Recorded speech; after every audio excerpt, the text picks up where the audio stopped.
Good morning student. आज हम अपना अगला अध्याय विराम चिन्ह शुरू करते हैं। विराम चिन्ह जो है कहाँ प्रयोग करना है, किस प्रकार से प्रयोग करना है, ये आपको अच्छे से पता होना चाहिए ताकि जब भी आप वाक्य बनाएं या वाक्य लिखें तो आप गलत ना लिखें। इससे संबंधित आपके अभ्यास कार्य में भी प्रश्न पूछे गए हैं। तो पहले विराम चिन्ह समझते हैं कि है क्या, उसके बाद फिर इसके अभ्यास कार्य को देखेंगे और कितने प्रकार के हैं वो बाद में आएंगे। सबसे पहले इसके बारे में पढ़ते हैं। विराम का अर्थ होता है रुकना, यानी कि स्टॉप, विराम, रुक जाओ। विराम का अर्थ होता है रुकना। भाषा का प्रयोग करते समय हम अपने विचारों और भावों को स्पष्ट रूप से प्रकट करने के लिए बीच बीच में कई स्थानों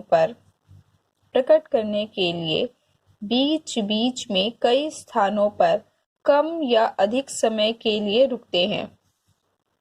लिखते समय रुकने के इन स्थानों को प्रकट करने के लिए कुछ चिन्हों का प्रयोग किया जाता है जिन्हें विराम चिन्ह कहा जाता है। ठीक है, दोबारा से पढ़ती हूँ, फिर समझना। विराम का अर्थ होता है रुकना, अर्थात विराम का अर्थ है रुकना, कहीं भी स्टॉप। भाषा का प्रयोग करते समय, अर्थात हम जब बोलते हैं या लिखते हैं, भाषा का प्रयोग करते समय हम अपने विचारों और भावों को स्पष्ट रूप से प्रकट करने के लिए बीच बीच में कई स्थानों पर कम या अधिक समय के लिए रुकते हैं।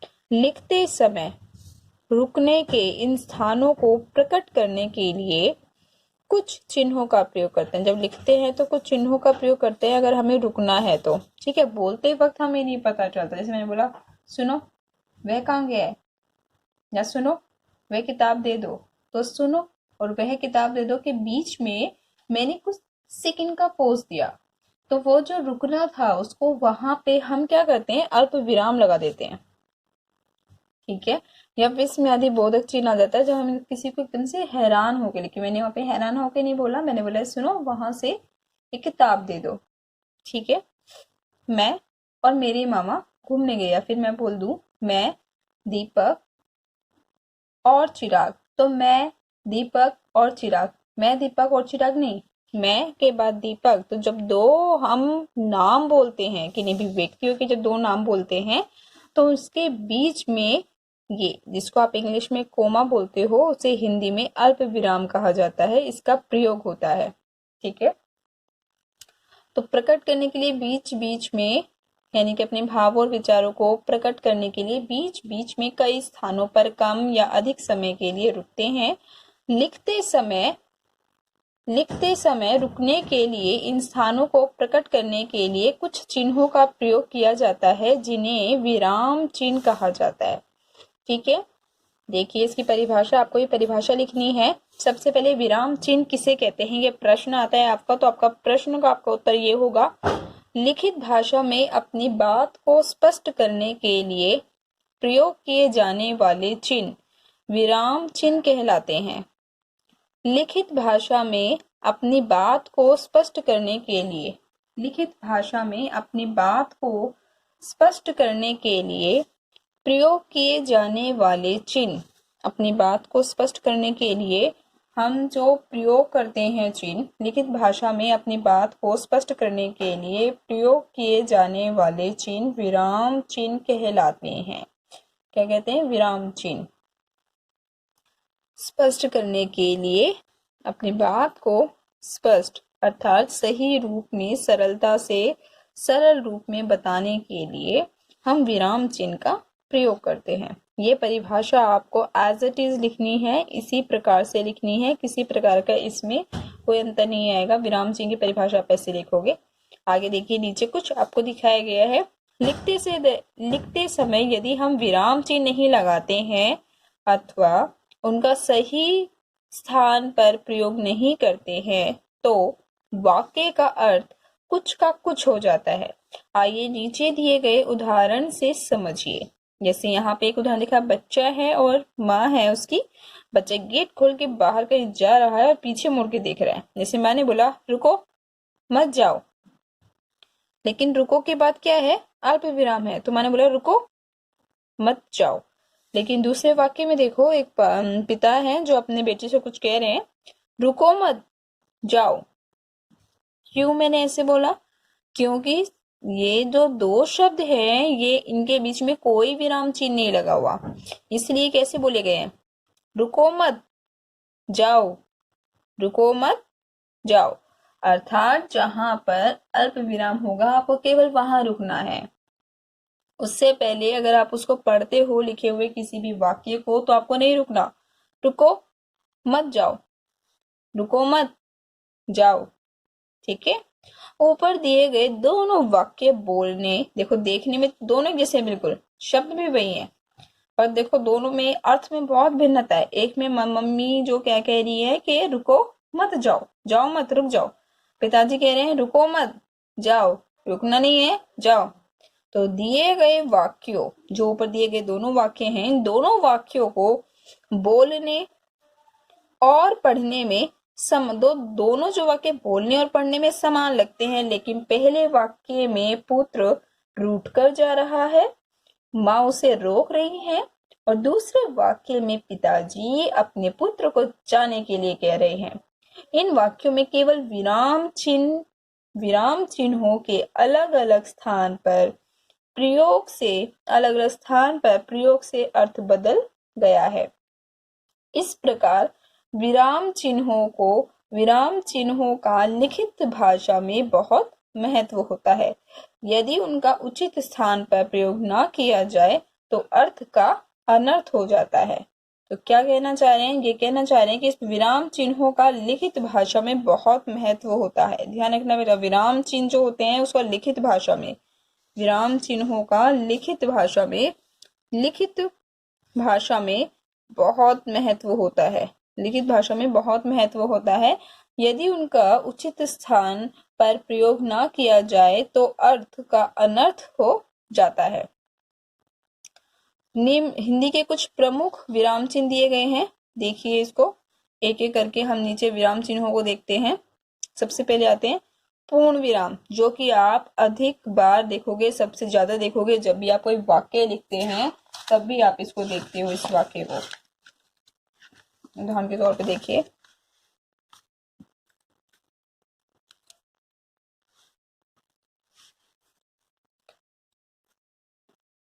मैंने हिंदी का काम कर लिया। ये पूरा एक वाक्य है, मैंने हिंदी का काम कर लिया। पूर्ण विराम, ये पहला है। दूसरा देखिए, मैं आज विराम चिन्ह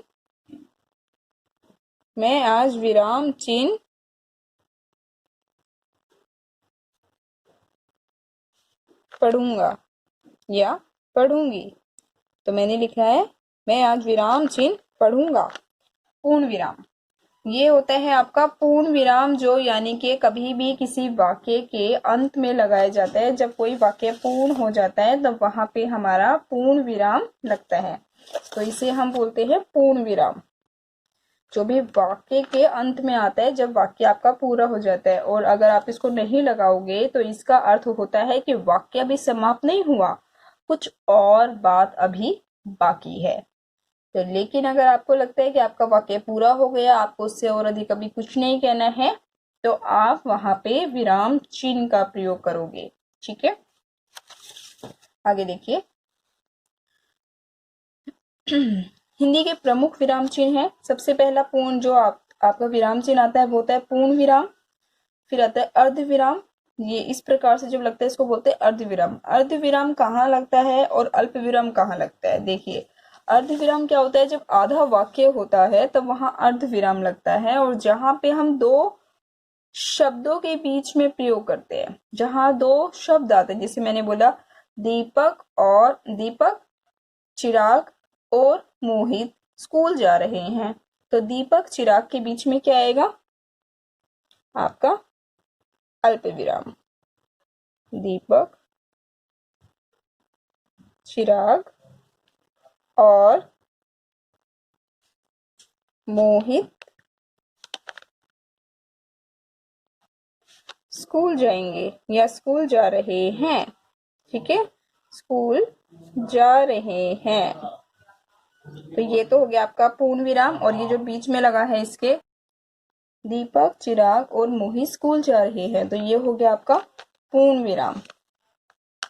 ये तो हो गया पूर्ण विराम और ये हो गया आपका अल्प विराम।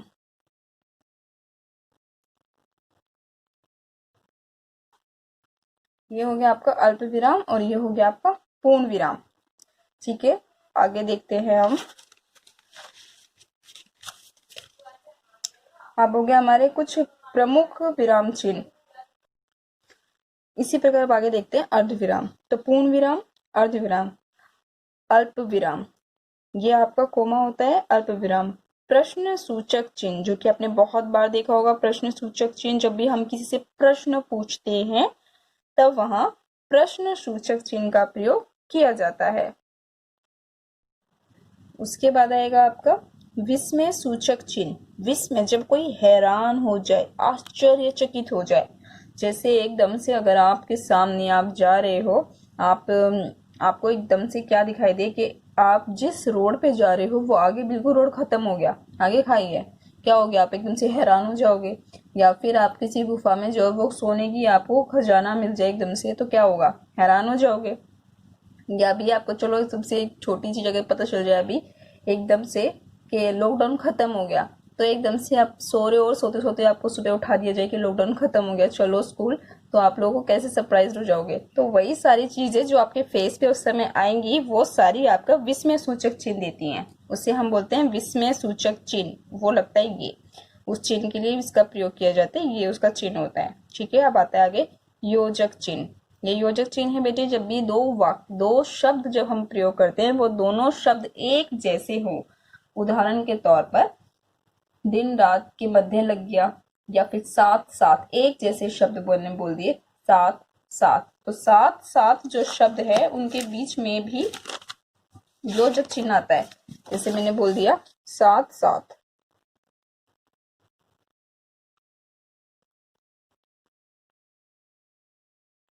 तो ये जो लगा ये होता है आपका योजक चिन्ह, साथ साथ। उद्धरण चिन्ह, इन्वर्टेड कोमास में, मतलब जब हम किसी की बात को, जो उसने अपने मुख से कहा है, हम उसके वाक्य को बिल्कुल भी बिना किसी परिवर्तन के लिखते हैं या किसी अन्य व्यक्ति को बताते हैं। बताने के लिए तो उद्धरण चिन्ह का प्रयोग नहीं करेंगे। जब उसको लिखते हैं उसकी बात को कि गांधी जी ने ये कहा था या सुभाष चंद्र बोस जी ने ये कहा था, और उनके वाक्यों को हम एज इट इज उसी प्रकार से लिख देते हैं, तब वहां पर हम उद्धरण चिन्ह का प्रयोग करते हैं। आगे आता है निर्देशक चिन्ह। ये निर्देश देने के लिए कि इस प्रकार से है, हम बोलते हैं ना निम्नलिखित प्रश्नों का उत्तर दीजिए, या फिर हम बोलते हैं इस प्रकार से है और हम ऐसे साइन बना देते हैं। वहां पे अगर निर्देशक चिन्ह आगे दिखाएंगे भी आपको, इसके बारे में भी डिटेल में पढ़ेंगे हम लोग। विवरण चिन्ह, ये होता है किसी के बारे में जब विस्तार से बताना हो आपको, तो उसके लिए हम इसका प्रयोग करते हैं, इसे बोलते हैं बेटे विवरण चिन्ह। फिर आता है कोष्ठक चिन्ह। ये कोष्ठक चिन्ह होते हैं जब हमने किसी बात को, अगर हम कोई किसी व्यक्ति के बारे में बात कर रहे हैं, उस व्यक्ति के बारे में बात करते करते मुझे अगर बताना है, जैसे हम लिख देते हैं, मैं लिखा दीपक, लिख दिया मैंने, और उसके बाद में क्या करा, ब्रैकेट में उसके बारे में कुछ संक्षिप्त में बता दिया। या फिर हम अपनी एप्लीकेशन लिख रहे होते हो आप कभी भी, तो आप क्या करते हो, इस कोष्ठक चिन्ह का प्रयोग करते हो जब अगर आपको डिटेल में कुछ बताना होता है तो। फिर आगे आता है आपका हंसपद चिन्ह। इसको बोलते हैं हंसपद चिन्ह। ये कहाँ प्रयोग होता है, जब आप क्या करते हो, आप कोई वाक्य लिख रहे होते हो। जैसे आपने लिखा हम विद्यालय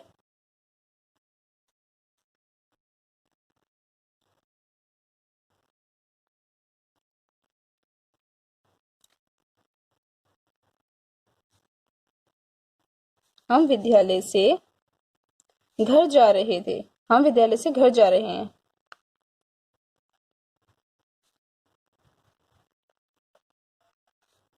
ओ, अब आपने देखा आप एक शब्द तो लिखना भूल गए। क्या? घर। हम विद्यालय से जा रहे हैं। इसको अब आप क्या करोगे, ऐसे आपने ये हंस पद चिन्ह ऐसे लगाया, इस प्रकार से यहाँ आप लिख दोगे ये हंस पद चिन्ह लगा के यहाँ ऊपर घर, इसके लिए प्रयोग किया जाता है, इसको बोलते हैं हंस पद चिन्ह।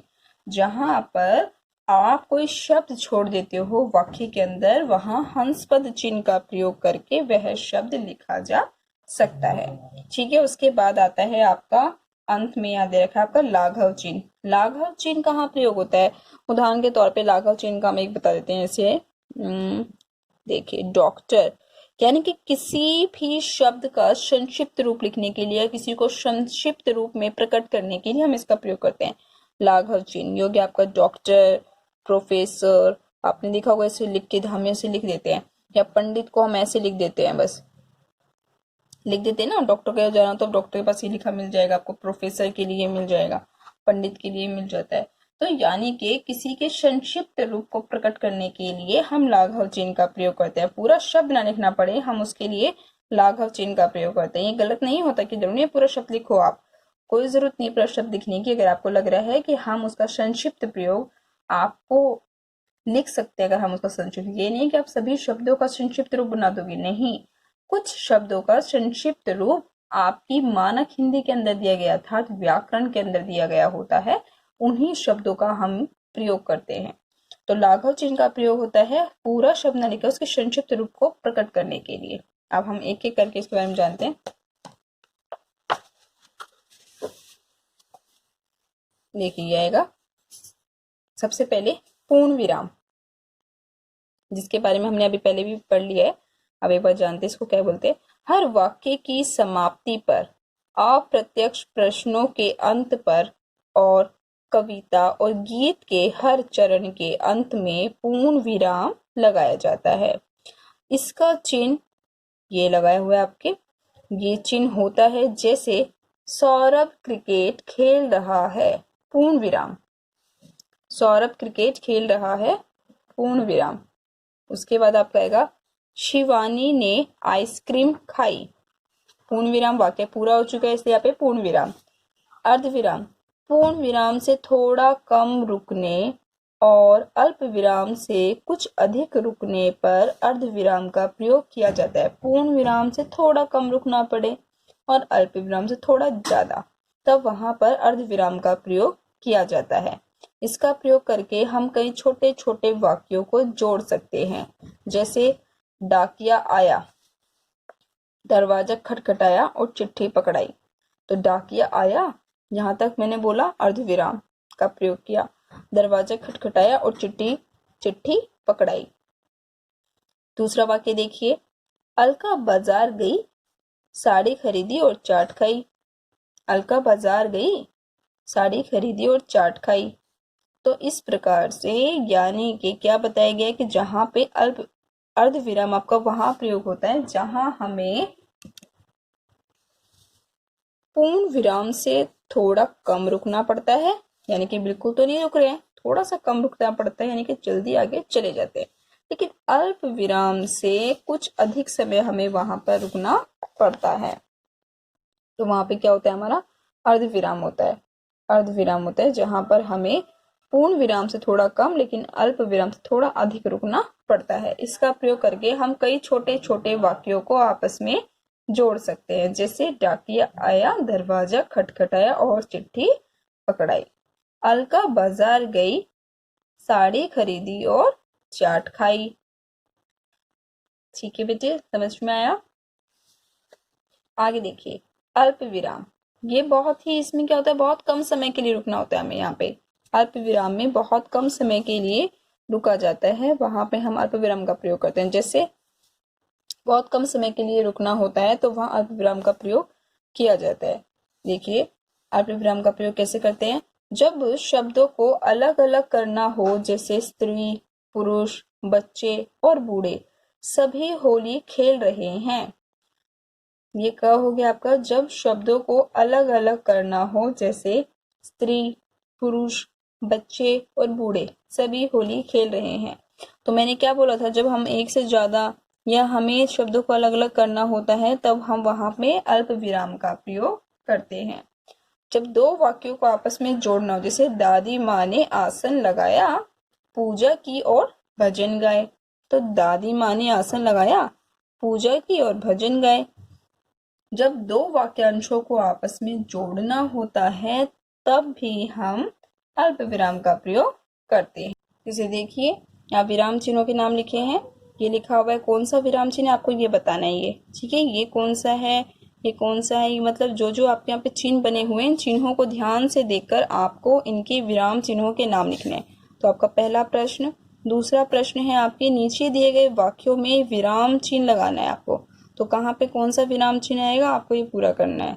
ये यहाँ से लेके सेकंड, दूसरा आपका प्रश्न है ये, और ये वाला च छ ज, यहाँ तक आपको पूरा करना है। उसके बाद में आप बाद में करेंगे, पहले यहाँ तक आपको अपनी नोटबुक में कंप्लीट करना है। आज की डेट में आप अपने विराम चिन्हों को लिखेंगे और विराम चिन्ह कहाँ कहाँ लगाए जाने हैं, किस किस प्रकार से लगेंगे, वो आपको लगाने हैं और इनके नाम लिखने हैं। ठीक है बच्चे, अभी पहले इतना कीजिए, उसके बाद में आगे आपको जो अन्य बचे हुए हमारे प्रश्न सूचक से लेकर बाकी जितने बचे हैं फिर उनको पढ़ेंगे। ठीक है, धन्यवाद।